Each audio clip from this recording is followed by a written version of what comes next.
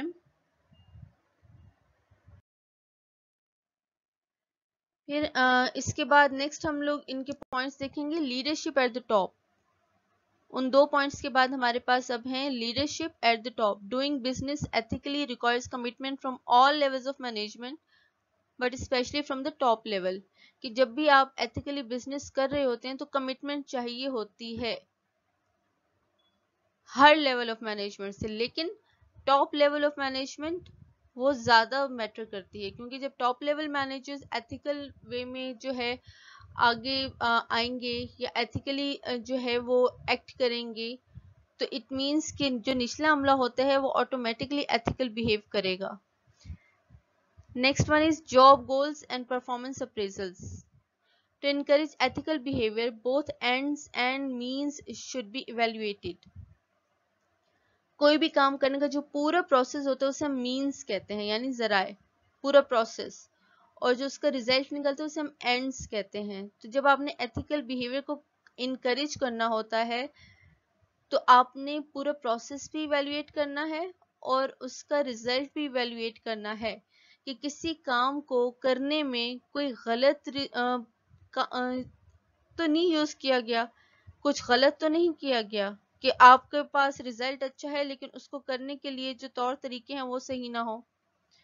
تو job goals and performance اپریزلز اسی میں آئے گا کہ آپ کے پاس پورا پروسیس بھی صحیح طور پہ چلے لافل وے میں ایتھیکل وے میں, اور آپ کا اینڈ ریزلٹ بھی ایتھیکل ہی ہونا چاہیے.